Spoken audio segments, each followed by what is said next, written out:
Frank, thanks for coming on. Appreciate you taking the time to have a conversation with me. Would you mind telling us a little bit about yourself before we get started? All right. So my name is Frank, obviously, as seen there. I was born and raised in New York City, multiracial parents, multi-religious, multicultural parents. In fact, I even grew up in the community built for the United Nations Diplomatic Corps and went to the United Nations school. So extreme kind of multicultural growing up. That had some good advantages to it because I never saw two people of the same color in a row growing up. So to me, humans are just that. I've never really boxed them up too much. And then, apropos your show or the conversation we'll have, at 14, I had a born again experience.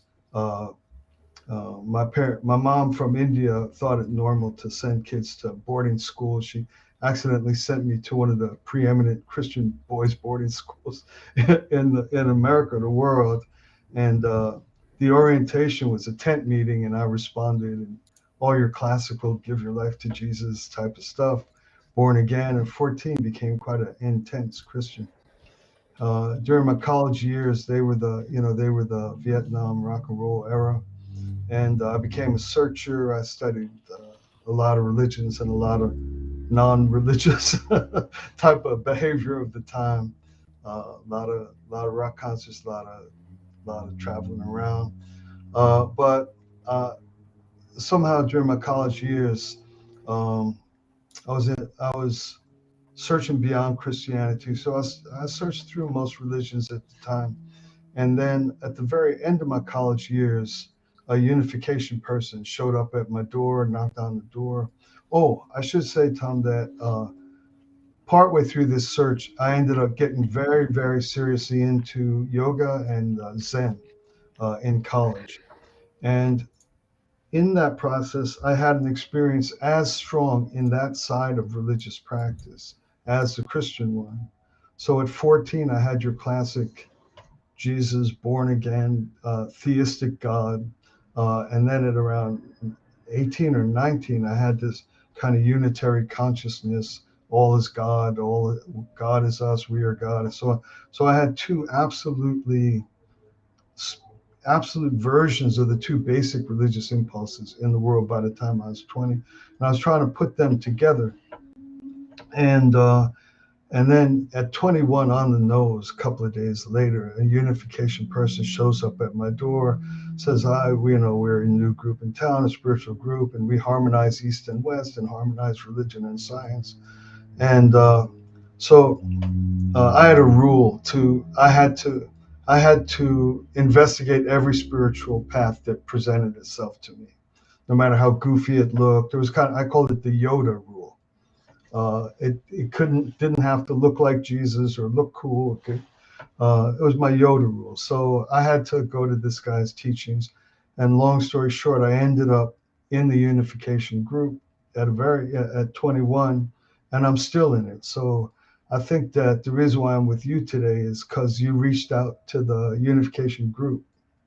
So that's a little bit about my background, real short, up into the early years. Very quickly in the intervening years, I all of this is together with Sun Myung Moon. He asked me to go study. I studied at Vanderbilt University, got a doctor of philosophy and religious studies, the history of Christian thought. I ran the interreligious work under Reverend Moon, and still do. Even though he's gone, I still do interreligious work. So I have a lot of familiarity with a lot of different religious beliefs. And plus, I have one of my own, namely this unification path. The last thing I'll say, because I won't use up your time, the last thing I'll say is that the relationship with Jesus that began at 14 never went away. It always stayed through all my experimentation. It stayed through, and it remains inside of the unification life I lead. So that's real quick. We could anybody talk about themselves forever, but I don't, I really want to let you run your show as it should be run. Cool. So I also recently started a church group, kind of a religion. It's very secular though, so there's no God. It's based on my model of morality, and so I can empathize with the benefits of having religious groups. That's a good positive thing that religion has provided. But I am, of course, an atheist. I don't believe there is a God. You're right. So I think that the natural world and science best explains everything about the universe we see, and so I don't think there's a strong reason to believe that there is a God or Jesus or any of the deities of any of the religions. So could you tell me some of the reasons that you believe that there is a God, that Jesus is true? Yeah, for me, it's entirely subjective. It's entirely personal. For some reason or another, I always did think that, and I've always remained open to being wrong. I'm still open to being wrong, but what happens is once you pick something, and as long as you're true to your conscience, you grow in that, right? So my assumption is, or what I thought common sense, both experience and common sense, is that there's a God, always ready to be wrong about that, because it's not a visible, tangible type of thing, right? You're just kind of compiling phenomena that adds up to God for you, and then you travel along that path, and and so. For me, the most important element about this question or our conversation is not whether or not there is one, but it's a relational type of thing. So if I just give an example, if somebody told me that if as a result of this little encounter, I grow to have a relationship with you, you and I do stuff now and then, maybe one or two visits in 8 years or something, like grow to like you immensely, and then if someone kept insisting to me that you don't exist, uh, it it would remain a possibility for me. I could have invented you. I could have imagined all the things that I've been doing with you, etc. It would just seem unlikely. For me, it would make more sense that you do. And so, in a similar way, I start with God, start to try to develop a relationship with God, and so the issue for me is kind of, it's not one too much of proof or evidence or lining things up, a yes or no. It's more kind of the dignity and decency of a relationship. I've been in this relationship for decades. Uh, I have a great deal of fondness for God. He's put me through hard times, and basically I experience him as kind and supportive and helpful. And so my response is not really evidences for or something like that. It's more in the realm of simple decency or dignity or propriety. It's a long time relationship, and um, again, it's possible God doesn't exist. Similarly to if someone were to tell me after 10, 15 years that you don't exist, they might be able to prove it, but it gets to be ever more unlikely the more and more you build up what speaks to you and what is confirmed by your experience. So are you worried by the fact that there are so many like fallacies, biases, illusions, delusions in the human brain? And it seems like a lot of people believe things that don't exist. And so from my perspective, when I consider relationships or something that I had, specifically Christianity, when I tried to analyze the different fallacies and biases we know about that humans succumb to very easily, I found out that a lot of my justifications for believing were of those the kind that we know don't work. And that led me to one of the reasons I stopped believing, because I realized that the only reason I did believe was because I was motivated to. Emotionally, I wanted the God to be there. And the arguments and evidence that I found I was using to try to justify belief ended up being fallacious in the ways that we know don't work. And so, have you had that concern, and do you look at your relationship with God critically like that to try to find out if the justifications that you use are of the many kinds that we know don't work in human cognition? Um, n- Not especially. I think we're always in danger of that with absolutely everything we do. Is that accurate? Did I understand? Like what you're describing, um, we could end up being a bad parent or a bad friend because of the very same things, right? Yeah. And so, uh, and so in my case, my concern primarily is does the person's path or way or convictions um, result in them being what strikes me in my construct as a good person, as a kind person, as a decent person, as a helpful person. This is more what I'm looking for uh, in what I would call to guard against these types of matters that you've described. You described them so eloquently. I can't remember them that well, but these are fallacies of the mind or habits of the mind or things that lead people to false or wrong beliefs. My concern primarily is, does a person's belief system uh, result in them becoming a malignant individual, harmful to people? Um, and so that's my measure. What I worry about with the list you provided is not really what results in an affirmation of theism or not, but rather what results in the quality of the individual in terms of their impact on uh, in their human social environment and on the planet, and et cetera. Uh, Goodness is my issue more primarily than correctness on things that ultimately can't be proven one way or the other. Do you think that the goodness of a person or a society has tells us anything about the truth? Because I think that people can be really good, but the beliefs that they have may not have anything to do with reality. Because I know there's some scientists who are very good at describing reality, but they were very, very bad people, very bad people who Correct. did lots of bad things. And so for me, what's true about the universe and whether or not people are good seem to be two different questions. I wouldn't say that Mm, one has any relevance to the other. mm. Um, so one of the things, you can imagine, I was had a lot of thoughts in anticipation of this because I've watched you and I know how clear and intelligent you are. So you're going through little anticipatory exchanges and arguments and things like that. At least I did. And so uh, the the issue of truth and goodness.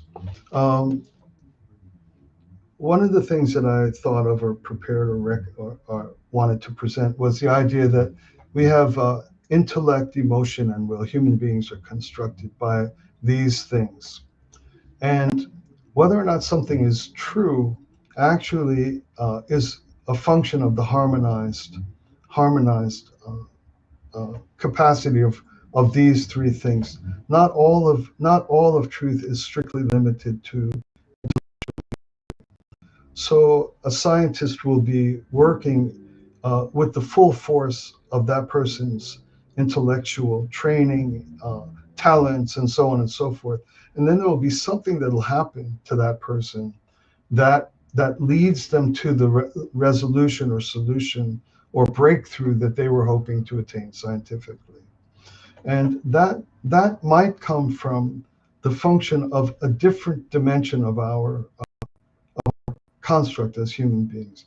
So that the mental or intellectual or what's typically relegated to truth seeking, all that can do is make best guesses. It always takes a leap of faith beyond what the intellectual is capable of assembling. We get the preponderance of evidence is the best we can get. And then from there, additional faculties have to come to have impact.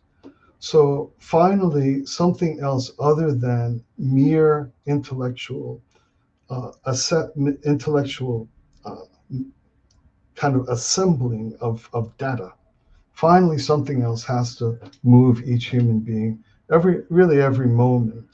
Uh, uh, you, yeah. On the issue of truth and goodness, um, if you're limiting truth to kind of intellectual propositions, you can't. This is why intelligent and people who are working close to what's likely true can be doing bad things because they're malformed individuals. There isn't a lot of balance between all the elements that cause human behavior. So that's I hope that's somewhat of a response. A human being is a whole thing. The primary thing that'll determine whether or not a human being is good, in my opinion, is the extent to which they're capable of suspending self-interest for the positive welfare of another person. That's all it is. And that isn't even a rational proposition. It's a different set of faculties at work which push a person toward that capacity. What were the three things you mentioned? I mentioned intellect, emotion, and will. Something like that. Words are always short, but something like that.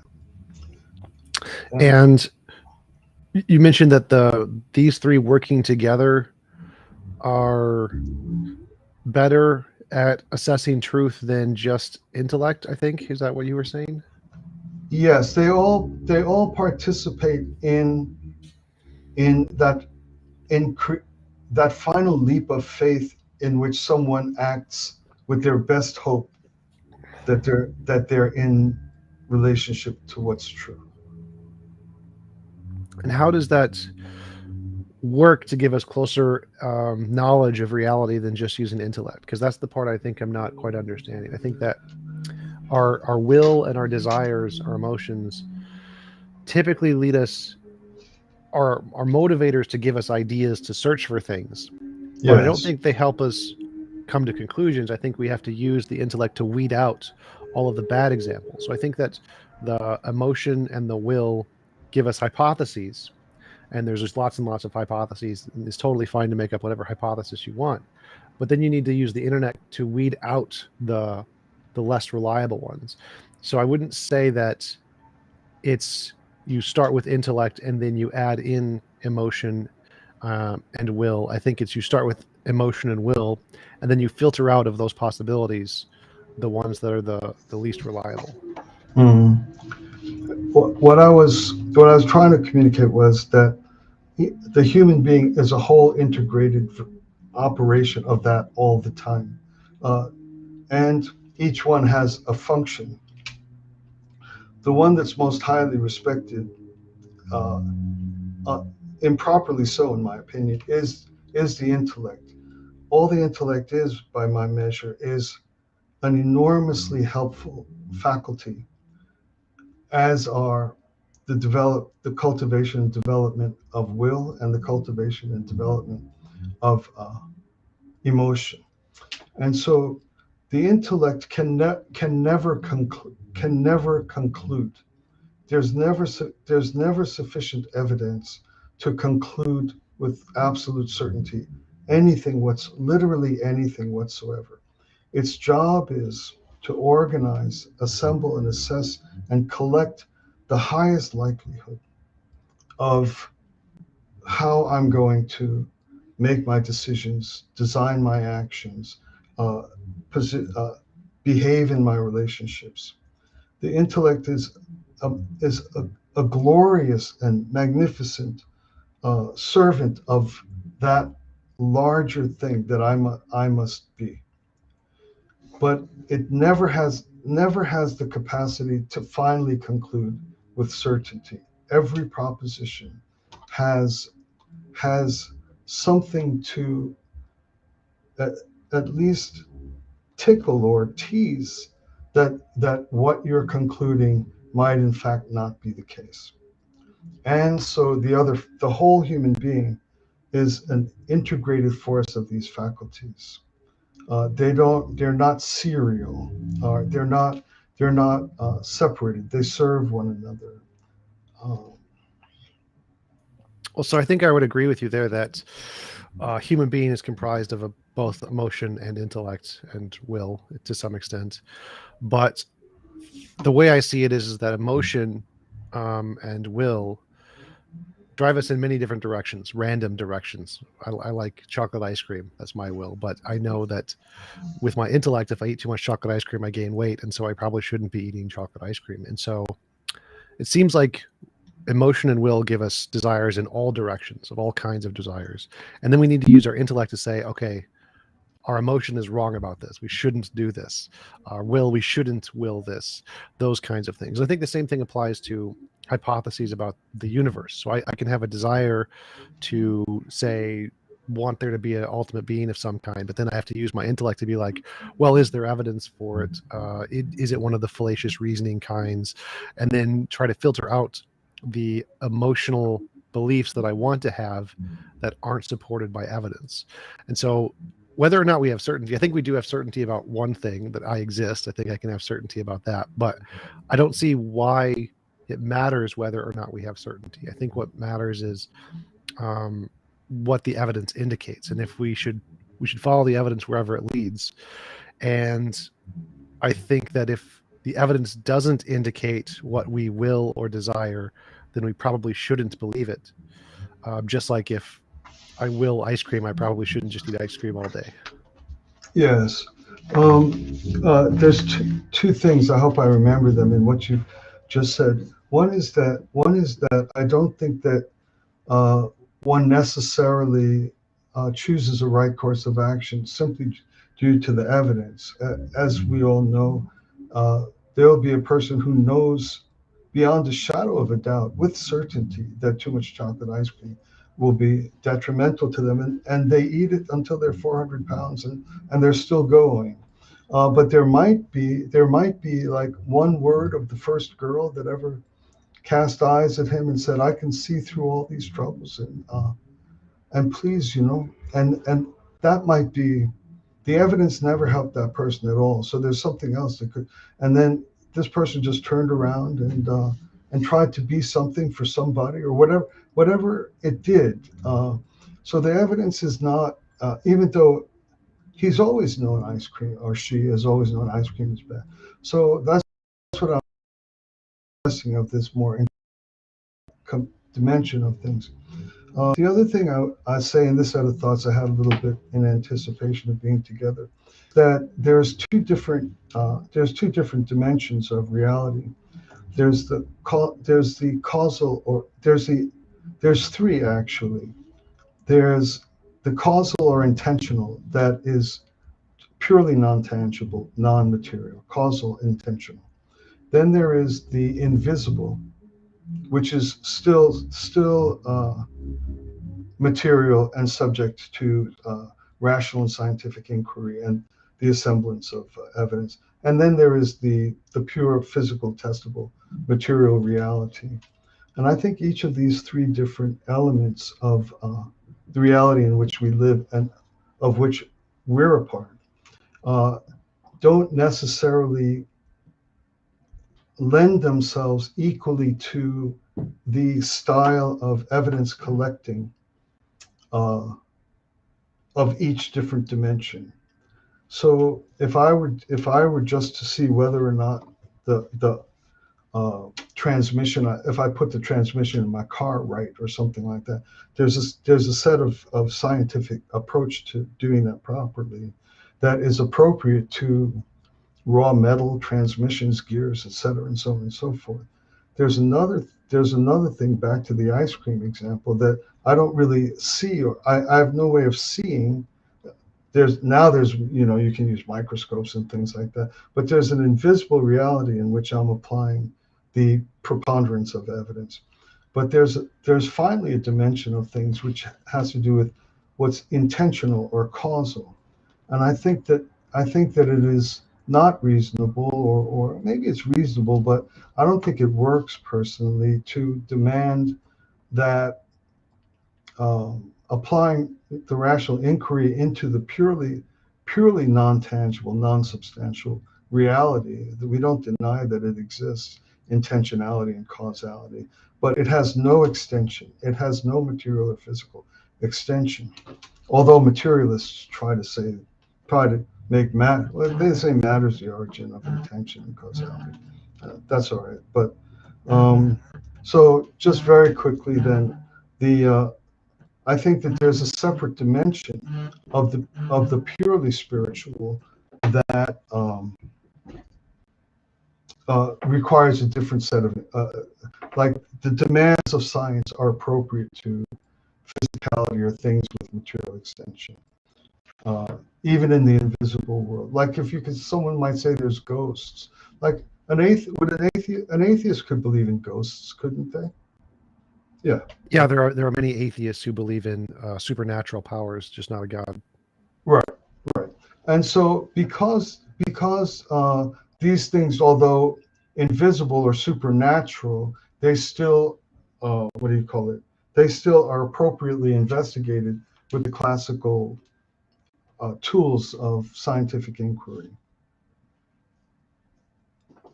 Well, so what is this other method? Like, because I only think that science is the only method I know of that can differentiate imagination from reality. And so when you say that there's this other tool set that can be used for the non-physical, and I'm one of the materialists, so I think that intentionality is physical. But even if there was a difference ontology or existence of stuff, what is the other method that we can use to investigate that is different than the scientific method? Mhm. Um, if so, you believe you do believe in intentionality, right? I mean, that Yeah, exists, right? yeah, I Okay, believe it exists, but I think it's physical. I think it's a product of the brain. I understand. And so, um, the intentionality describes why an entity does what it does. Is that correct? Uh, the reason why I do X is because I intended to have these outcomes. Otherwise, I wouldn't do X. I think so. Yeah, I think I define intentionality as a desire to do something. I think the desire is a result of the brain, but I would say intentionality is the desires or wills that we have in our conscious experience. Yes, yes. And so that means that there's something that exists which has to account for the question why? Why the action? Why the work? Why the labor? Why the time? And so forth. Intentionality deals with the question of why, whereas the function of material existence doesn't deal with the, like for example, if you believe that material produces intentionality, um, the question is why does it do so? Uh, is I don't know what style of inquiry one would use to try to find out why material produces intentionality. What is it? How did it become character? How did it become characterized or capable of producing intentionality? Oh, I think it's an emergent property. So I think that the fundamental nature of reality is quantum fields, and then quantum fields combine in such a way to produce the laws of physics, which then combine to produce particles, which then combine to produce chemistry, which then combine to produce biology, and biology produces brains, and brains produce intentionality.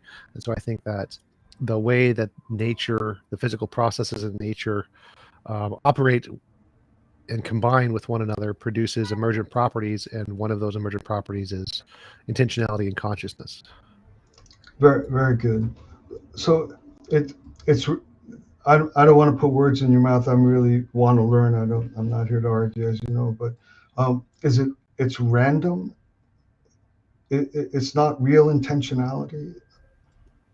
Well, the intentionality that we have is real intentionality, but it came about through random processes and deterministic forces. Hmm. Okay. Um, but we're not the only things that have intentionality, right? Right. I think anything with a brain can probably have some level of intentionality. Okay. Okay. Um, Let me see. I had a train of thought. Do you another thing I wanted to chat with you about? Uh, I lost a train of thought, so I'm not trying to dodge or duck. But another thing I want to talk to you about is that uh, material seems to be defined by self-perpetuation and self-interest. Uh, is that Material? yes? Existence itself is organized so that it persists, or is that not the case? Well, I'd say that would be life.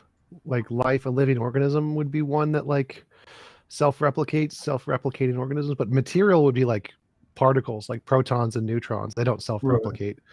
So I'd say material is just anything that's made of energy, and life would be the thing that is But self-replicating.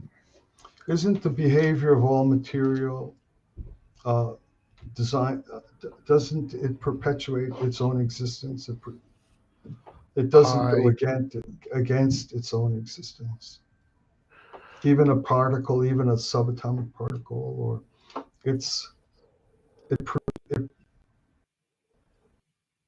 it does never act in its own destruction.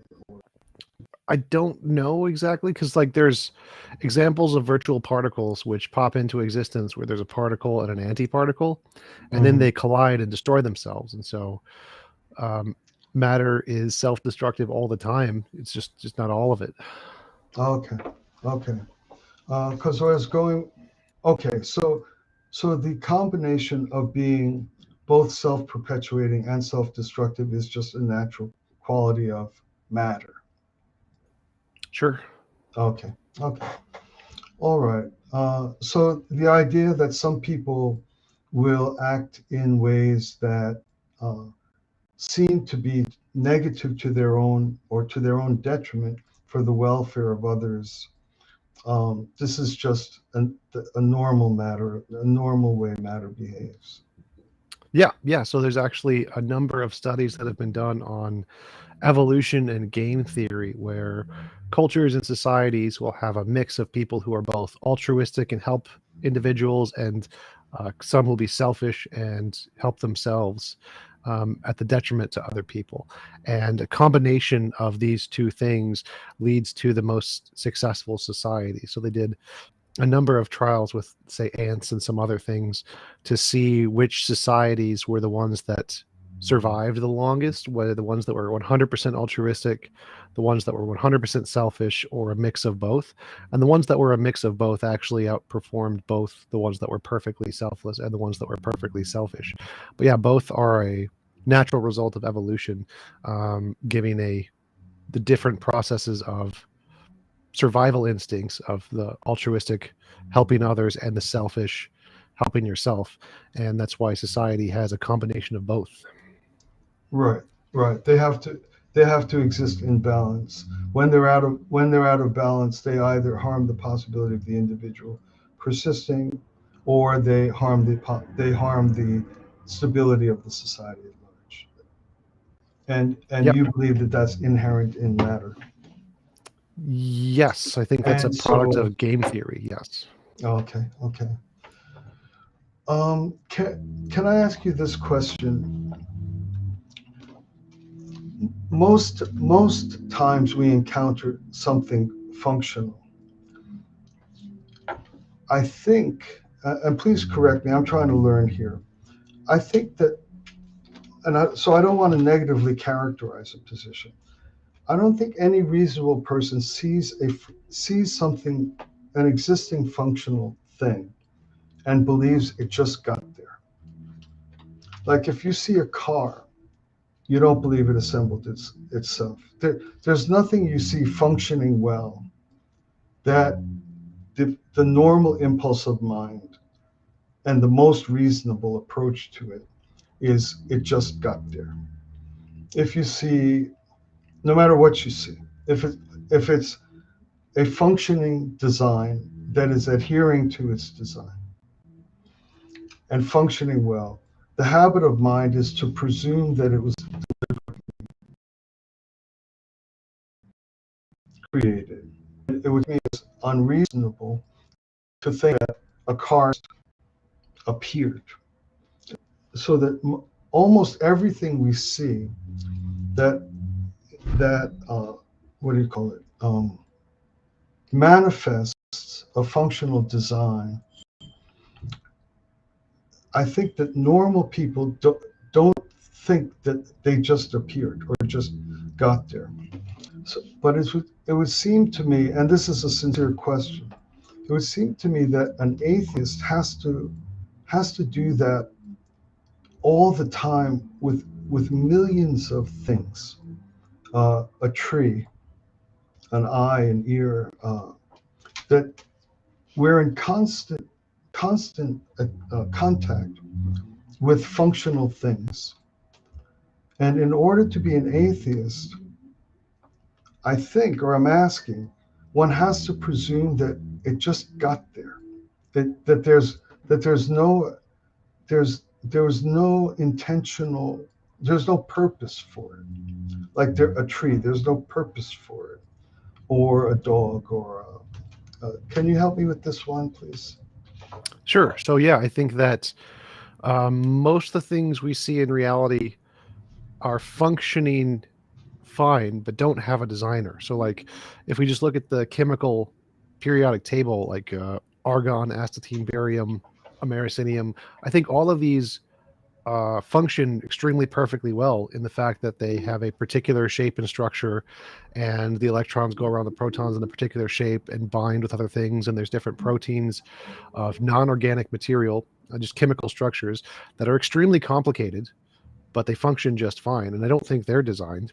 I think that most of the things we see are designed because they're not a product of natural processes. So if we saw a natural process that made cars, we would obviously think that it was not designed, it was just a natural process. And so we see natural processes that make protons and neutrons and gluons and neutrinos and all of the chemicals that are non-organic. And so it seems we don't conclude they're designed. So like if we see a large argon crystal, we don't think that was designed by a mind, because we know that it's made by natural forces, natural processes.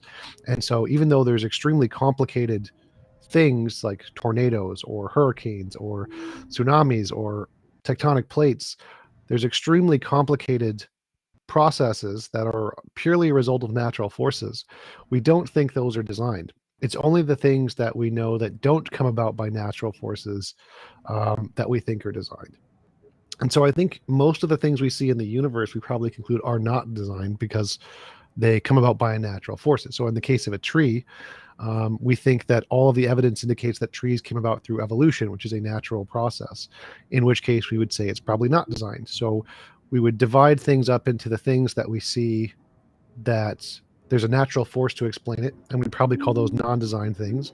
And then we'd put a class of things that there's no natural force to do it, and we put those in the designed class of things. And so in the case of trees, I would agree that the atheist thinks they are non-designed because we know of a natural process that could produce the trees. I understand. But it's not only design, because I know that this is a bottomless pit in the conversation with atheists, and in the issue of trying to understand the existence of God, but it's purpose. So there's purpose, so that things that exist, functional things that exist, they design is secondary.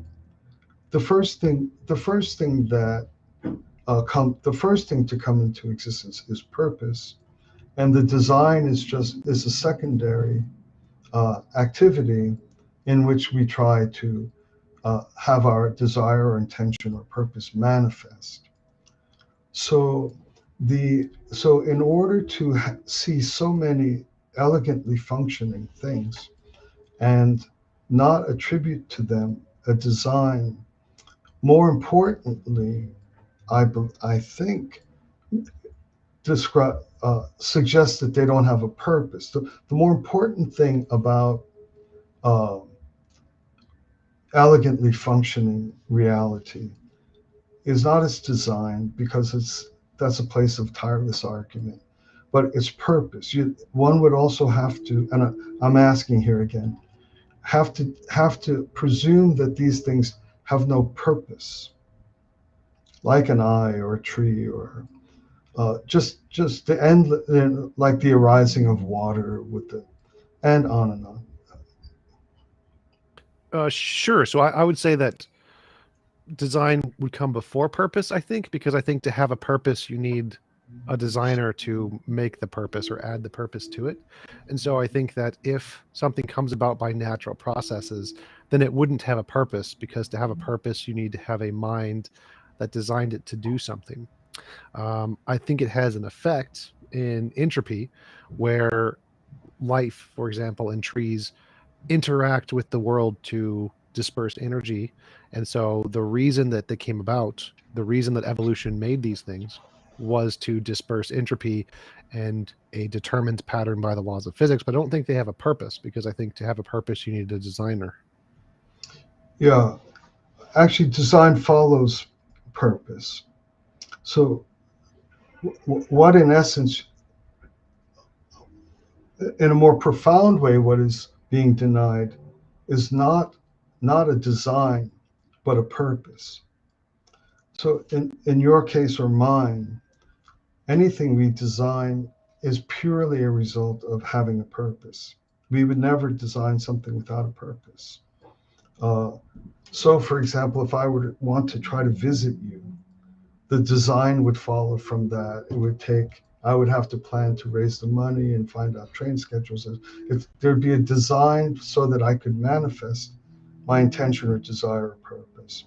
So if one looks at the universe and sees in all of its kind of awe-inspiring elegance and grace and beauty, the key thing one is saying is there's no purpose for any of it, unless you Right. So want to call evolution.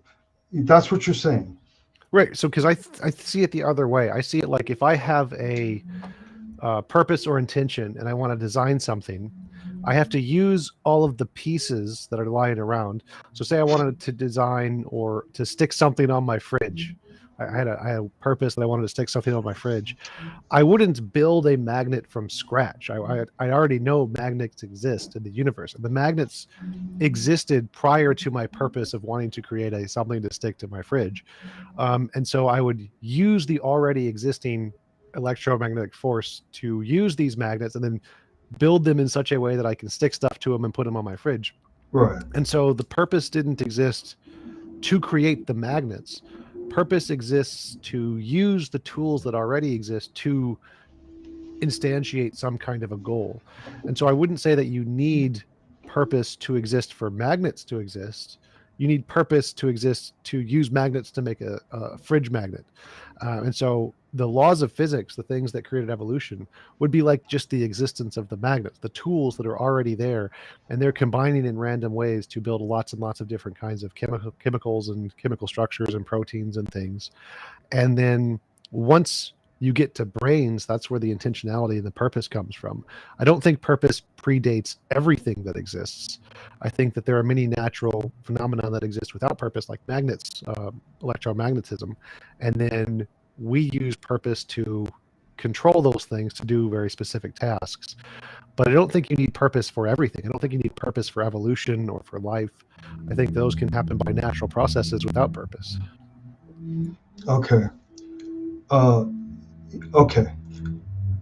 I think what I'm suggesting.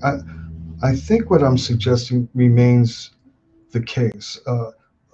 For someone to be a theist or to believe in an ultimate spiritual reality doesn't require that matter doesn't exist uh, contemporaneously. So I think that it seems to me, unless I'm missing something you're saying, that in order to be an atheist, one has to look at elegantly functioning things and conclude that there's no purpose, unless you want to kind of divinize something like evolutionary purpose or scientific law. Like you have to divinize something. You have to give something a godlike quality.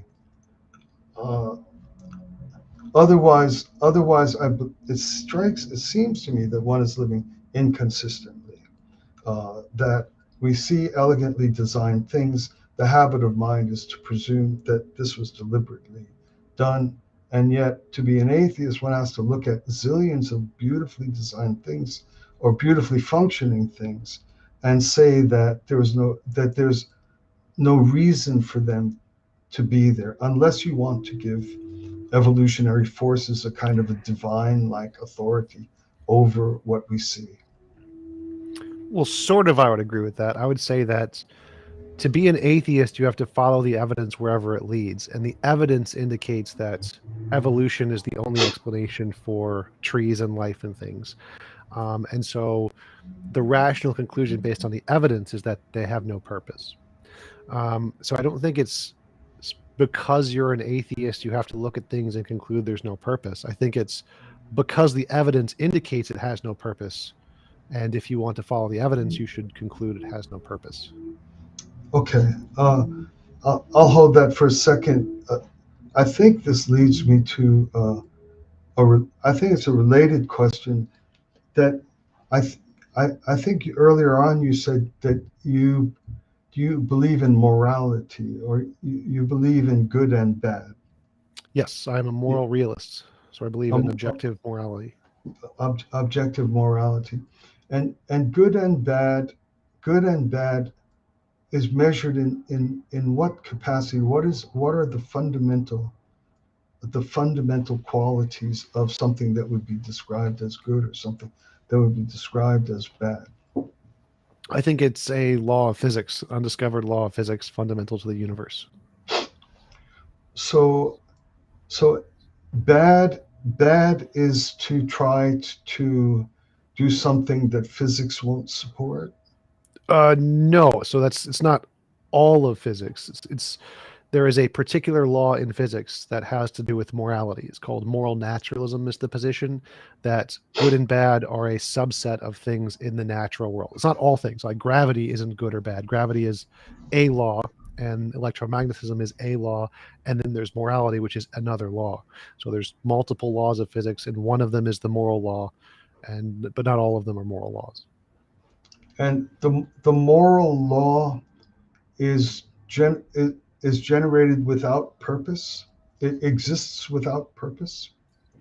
It exists as a fundamental part of reality. So yes, I don't think the fundamental part of reality by definition can't have a purpose, because if it did, then it wouldn't be fundamental. There'd have to be something more fundamental. And so I think that whatever the fundamental nature of reality is can't have a purpose by definition. So then morality is not tied to any particular purpose. Well, I think morality is the fundamental nature of reality, so I don't think it can. So like, do you think God has a purpose? Yes. Who gave God his purpose? Um, I don't know. Because the way I see it is like, if God has a purpose, that means the purpose must pre-exist before God did. It has to be more fundamental than God. And to me, that doesn't make much sense.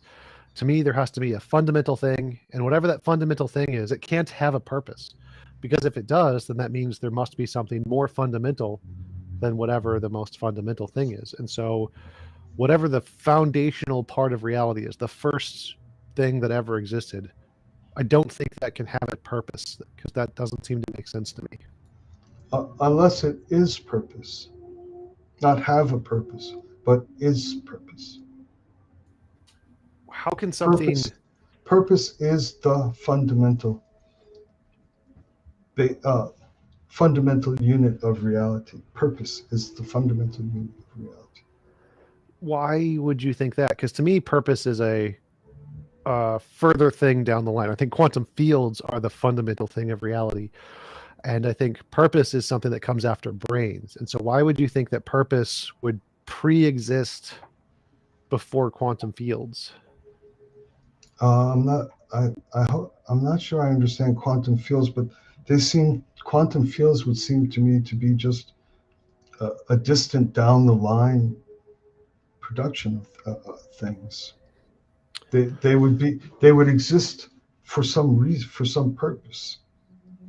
Or Why would you think that? Because to me, it seems like the opposite. It seems like the more fundamental we look into reality, um, like we start with ourselves, obviously, the cogito, I think, therefore I am. And then as we gain more scientific knowledge of the world, it seems less and less like it has anything to do with us or consciousness or intentionality. It doesn't seem like particles have consciousness or intentionality. It doesn't seem like the laws of physics have consciousness or intentionality. And quantum fields are the things that make the laws of physics in quantum physics, quantum mechanics. And so, why would you think that purpose would predate quantum fields instead of thinking that purpose is a result of quantum fields? Because to me, that seems more like what the evidence seems to indicate. mm, to me, there the only reason why anything would exist is if there were a purpose for it. But why think that?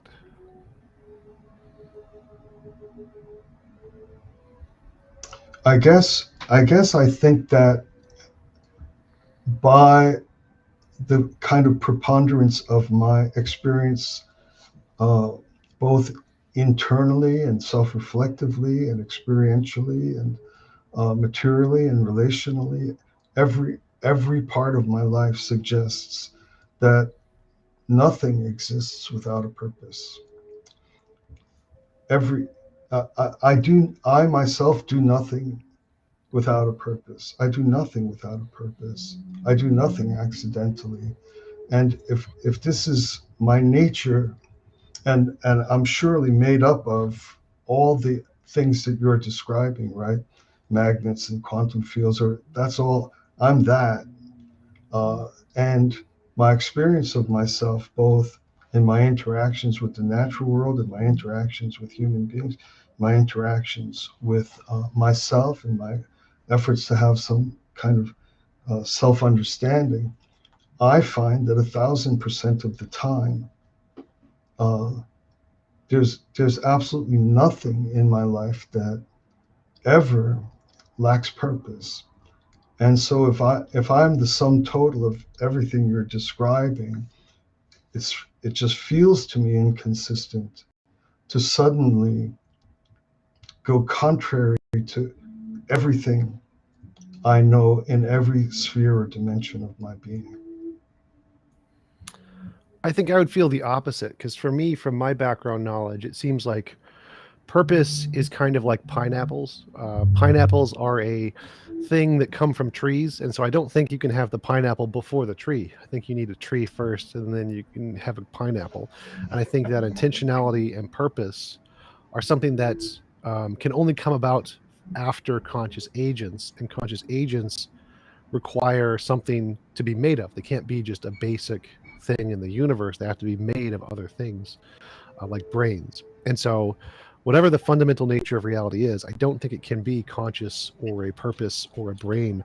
I think it has to be a non personal force of some kind that makes all of the pieces required to build a brain, and the brains then build a purpose. And to me, that's what all the science seems to say, is that there's no purpose or intentionality once you go below the level of brains. Like particles don't have those things, forces don't have those things. There's just the stuff in nature, and purpose is an emergent property of those things. And so I don't understand why we would infer or try to think that purpose pre-exists before anything else, any more than we should think that a pineapple pre-exists before anything else. To me, those both don't make sense.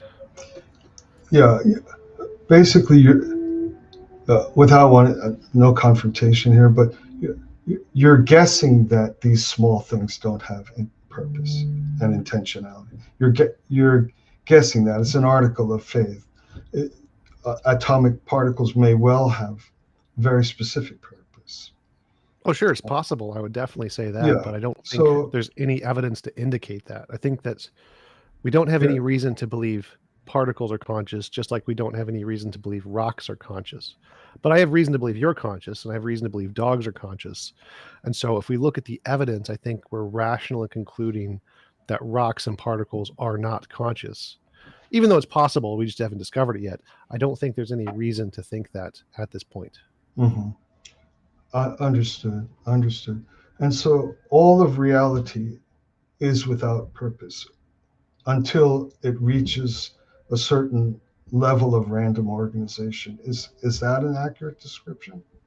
All of reality is without purpose until by a random turn of events, eventually, I can't remember your terms, but emergent something Yep. produces purpose for the first time ever. So reality, all of reality is without purpose, Well, all of reality until except until right. matter Right. randomly generates it somehow or another. Right. So I think that purpose is an emergent property, and just like stars are an emergent property. So I don't think anywhere in the fundamental nature of reality there are stars. There are no stars there, but stars are a result of the fundamental nature of reality. And I think purpose is a result of the fundamental nature of reality. It's an emergent property that isn't there originally, but came about because other things combined to produce it. Hmm. Hmm. Okay. Okay. So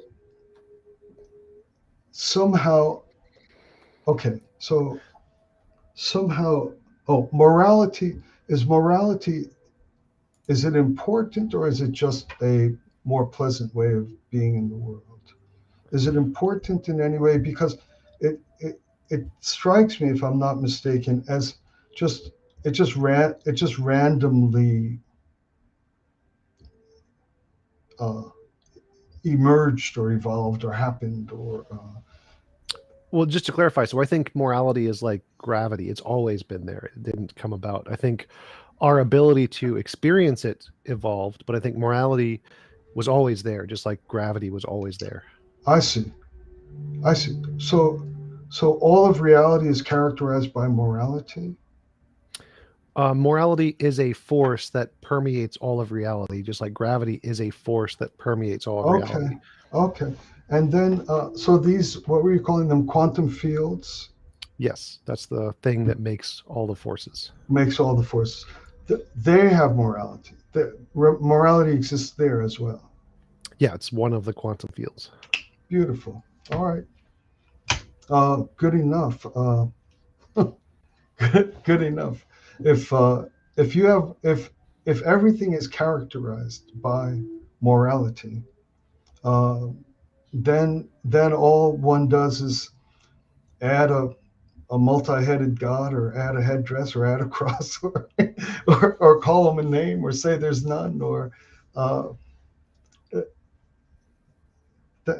I think I can't imagine much more for our conversation to go. I mean, I've hit a beautiful discovery among atheists in which at least you as one, I don't know the field very well, but if it's common that morality coexists with all of reality, even quantum fields, then I can't think of any reason why a theist or any other type of religious believer would ever do anything other than thank atheists for your service to the world.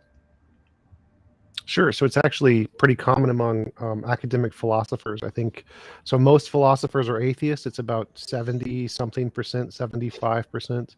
And most philosophers are also moral realists. So I think 65% of academic philosophers are moral realists who believe in objective morality, even though like three-fourths are atheists. So Mhm. most academic philosophers do believe in objective morality, but they don't think it's conscious. They just think it's like a law of physics kind of a thing, or something fundamental in reality that's just there. Yeah, it's it's just how you dress. It's just how you dress the life in which we swim. Sure. Wonderful, wonderful. It's been great, discovery for me and a happy education for me. Sure, absolutely. Appreciate it. We do have some questions from the audience, if you don't mind. Oh, sure. Question from, thank you for the super chat. There it was. Jimmy G asks, born again is a cop-out. Frank, can you tell us why it may be perceived that way? I'll hail our Lord and Savior TJump's chair. Born again. I think he's. Uh-huh. I think he's Go asking ahead, about what it means to be born again, and what caused you to become born again. What does that mean? Well, basically, it's the framing of a Christian experience, and they attribute it to the combined work of Jesus and the Holy Spirit. I'm not so basically a person experiences some radical limitation in their capacity to be as good as they hope to be or want to be. And as a result of the constant experience of this obstruction, they come to feel that they're characterized by an irremovable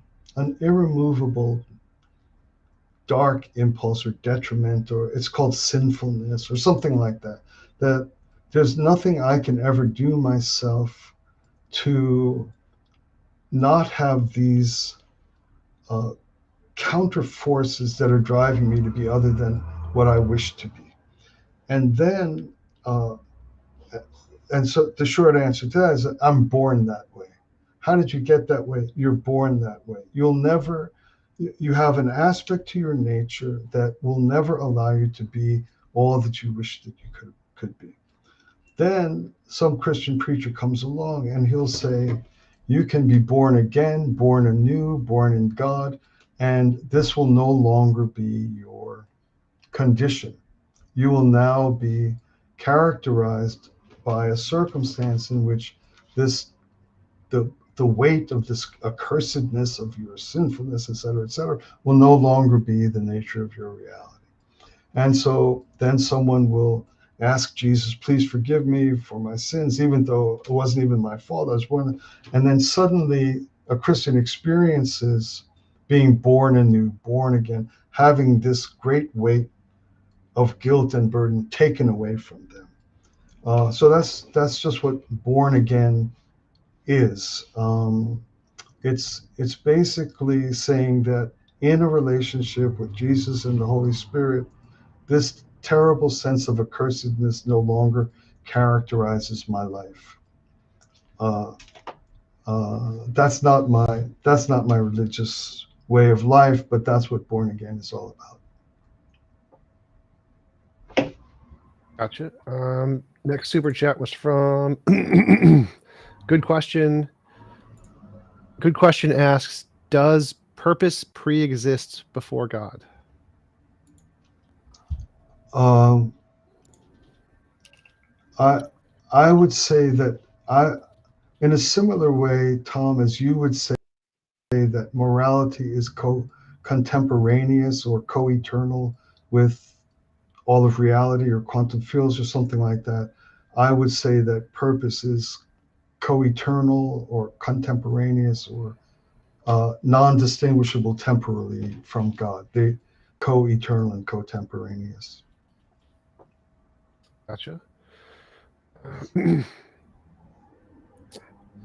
Good question also asks, organization is not random, right? So he's asking like organization of the laws of physics, those would not be random. And so evolution isn't random, it's determined by the organization. Right. And that's a little like that quip or joke when you said, what does the universe sit on? And it's turtles, a turtle, you know it, right? And what does that turtle sit on? And the llama says, they're turtles all the way down. So if I may, without wanting to sound disrespectful, but the organization, you just keep going further down. How does that come to characterize material existence? unless that becomes the God, that becomes the divine thing, that somehow that's co-eternal with physics forces or something like that. Gotcha. All right, next question is Masked Bandit asked, have you ever taken psychedelics and what do you think of them? I took tons of psychedelics. I thought they were fantastic at the time. I would be too afraid to use them now. Uh, and I should have been too afraid to use them then. I count myself lucky. Um, I guess they're starting to be studied and used in a more careful way. They may have some good help for medical or spiritual things. Uh, I just hate to have some perfectly beautiful person go into a permanent mental debility. That's my only real worry about them, uh, without a lot of care. Yeah, for sure. There's actually a recent study came out for help with depression using psychedelics can actually really help cure people with depression. So there are lots of potentially very good aspects of them I helping with think people's so. mental states. I think I agree. Charles and Solo, thank you for the super chat. He asked, what method do you use to differentiate imagination from reality? Um, I I guess it's where it seems to land or where it seems to reside. I I don't really have a method. I think I think that they're immediately recognizable for a stable human being. I've never really pondered or seemed to require a method. I feel as though I recognize them quite easily, and I like them both. I hope that's all right for an answer, but uh, how do you tell hot from cold? Or I don't have a method for it, but it's easy for me to spot or something like that. Gotcha. All right. Next question is I don't really understand this question, but it's from Mr. Creaning. He asks, how can you resolve the there is no nouns, only verbs, anatema foundations of the sutras with a personage godlike Christianity? I have no idea what that means. Mm, let me see. Anatma means, I think, uh, eternally non-being. I think it's part of the subtle theological debates in Hinduism, and it has to do with nouns. Nouns are existence, verbs are becoming. I think, and so the sutras I believe, refer to the sacred scriptures of Hinduism, and one school of thought out of the Hindu community is the anatma, is that which emphasizes that dimension of non-being or non-existence or maya as existence. And so reality it is all verbs, as you'd get it, Tom, I think now, right? Only becoming, only moving, or something like that. And so when you try to, quote unquote, reify something, that means make it real, call it to exist, you're actually contributing to the illusion of Maya. And the worst thing you could do with the affirmation or reification of things is to try to actually create something like a god, something as as all controlling. It's bad enough that you do it with a glass of water, and then if you're going to make God like a real thing wandering around, you've really caused some real harm, according to this side of Hindu belief. I think I got it correct. Gotcha. Big Bad Mama asks, why doesn't Jesus reveal himself more obviously to believers and non-believers in everyday life? um, I just have a simple personal opinion about this, and that is that the uh, from from a very high spiritual place, it's enormous. It exhausts a ton of capital to manifest, um, and it would be like me traveling to give my lottery winnings to an inveterate junkie gambler or something like that. I mean, who calls, um, I just think that the design of Jesus, it's a very challenging and a very difficult one. He cares about the world. He cares about human suffering, and I think his work has to be very strategic and very well done.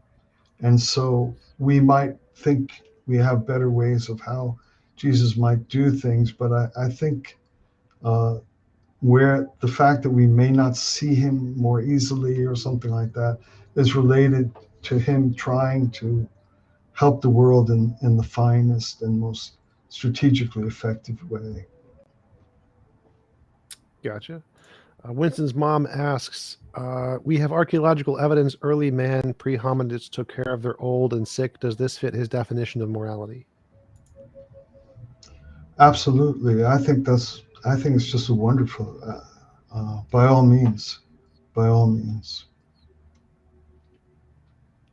A good question asks, since the Bible gives evidence that God performs good and evil actions, why do you think we value good and reject evil? I I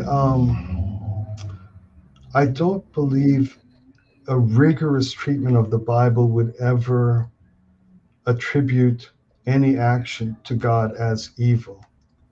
Although there is much that is attributed to God that is incomprehensible to human beings and certainly looks evil.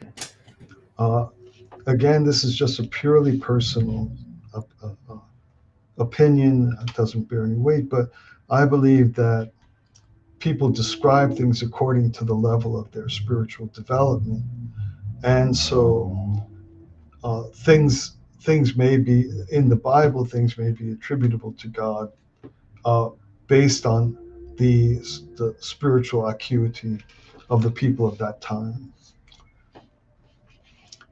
I don't want to interrupt the questions, but what you've done with your sweater, Tom, makes you look like a Tibetan lama. Oh, thank you. Thank you. Yeah, they have, it's Bare comfortable. shoulder and the Yep. purple color, and there you go. It is a very comfortable outfit. So I do like the Tibetan monk little toga Yeah. things. They're very comfy. So, Good. all right. JJ asks, did this conversation change any of your supernatural positions? Um, no, no. I my supernatural positions are not strong, as I said. They're relational and experiential. Uh, and it's you'd be talking about a friend when you talk to me about God. You're talking about a friend, but so it didn't change much. But it certainly educated me a tremendous amount. It's been very helpful for me. I learned a lot. Awesome. Thank you. Appreciate it. Thank you. Next question is from the Masked Bandit. What do Christians mean when they say they have had a revelation? Isn't the Bible reports of people who purportedly having revelations, while people who can't read have had the same? Oh, what does it mean here? I think the first part's the important one. What do Christians mean when they say they have had a revelation? There's different communities of Christians and different uses of the words that they allow themselves dogmatically to use.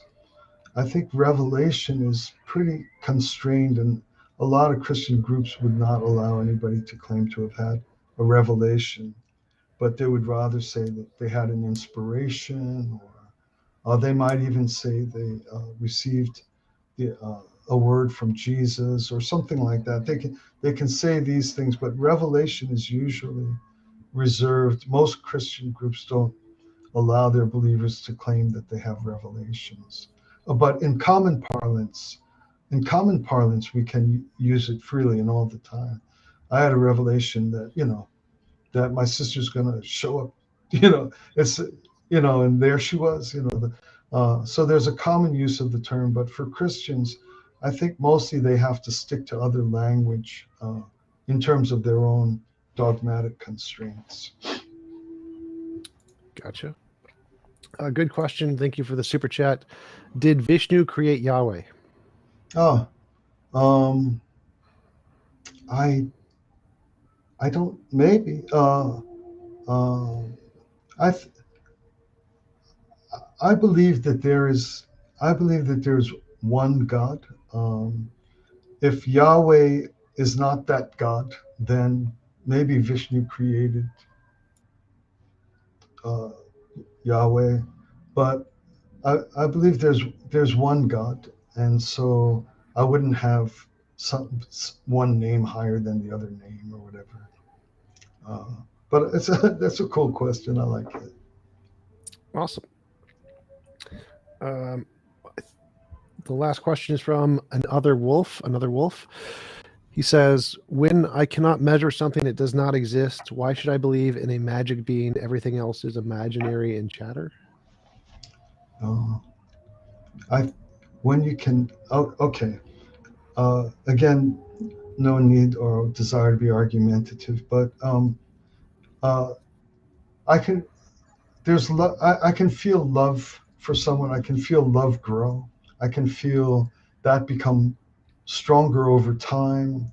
I can't measure it. I don't know what I would use to measure it, but I do know that it has grown. It has become stronger. So I don't call that magic. I call it very real. It's very substantial. I think I'm reasonable to believe that love has grown. So my answer would be something like that, that there's lots of things that don't submit themselves to material calculated measurements. That's how I'd respond. Gotcha. All right, we've been going for about an hour and a half. It was really great having you on. It was a great conversation. Appreciate you taking the time again. Would you like to give any links or references where people can find out more about your work? Okay, I didn't think of that, but I run an interfaith organization called the 12 Gates Foundation, and the URL for that is 12gf12gf.org. And that work is designed to try to help religions cooperate, and certainly atheists as well, because the world needs a lot of caring help, and that's the design of that organization. Awesome. Appreciate it. Absolutely. I have a similar thing.